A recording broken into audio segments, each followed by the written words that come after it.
Regardez ces cicatrices. Chacune représente le coup de hache des agriculteurs qui ont équarri ce bois en poteaux pour bâtir des granges dans lesquelles ils faisaient leur travail il y a 100 ans ou 200 ans. Et aussi, vous pouvez regarder ces planches.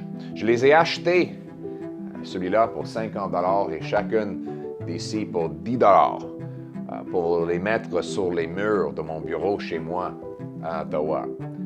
Ça fait beaucoup de travail. Et je me suis demandé pourquoi est-ce que j'ai pris cet effort? Pourquoi est-ce que les cafés, les restaurants, même les bureaux d'avocats ont maintenant ces genres de bois sur le mur qui proviennent des fermes il y a 200 ans? Ce serait plus facile d'aller simplement à Home Depot pour acheter le bois et de le peinturer. Vous pouvez avoir à peu près la même couleur et grandeur. Alors pourquoi ces morceaux ici? La réponse, c'est parce que ça représente une histoire à réclamer, une histoire de travail, une histoire de vent, de soleil, de pluie, de neige qui dans leur ensemble, ont peinturé l'extérieur de ces morceaux de bois. Donc, nous réclamons un patrimoine. Donc, c'est ça ma campagne. Je ne veux pas inventer une utopie. Je veux réclamer quelque chose qui nous appartient depuis le début. C'est la valeur de liberté. Ce n'est pas une valeur vieille, ni une valeur nouvelle.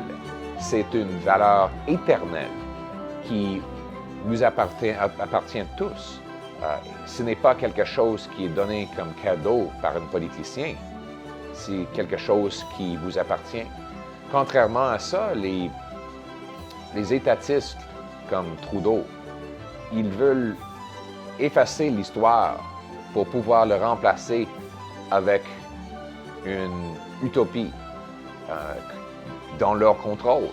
Ils savent que si on oublie notre patrimoine, notre histoire, la liberté que les citoyens avant nous avaient, qu'il peut le remplacer avec son contrôle. L'utopie, c'est un mot grec qui signifie nulle part, une place qui n'existe pas en réalité. Mais l'idée d'une utopie, c'est utilisé souvent par les politiciens pour créer un pouvoir de l'État avec une grande promesse d'un paradis. Mais avant que ce paradis arrive, il faut donner aux politiciens tout le pouvoir qu'ils demandent. Mais non, ce n'est pas la vérité.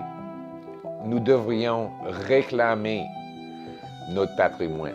Le patrimoine du Magna Carta, qui date de 800 ans dans les champs de Runnymede en Angleterre, où le roi Jean avait besoin de signer. Ces gens-là n'ont pas inventé la liberté avec le Grand Chartre, le Magna Carta. Ils l'ont découvert, ils l'ont réclamé. Et c'est ce que nous devrions faire aujourd'hui, de réclamer le contrôle de nos vies, réclamer notre liberté.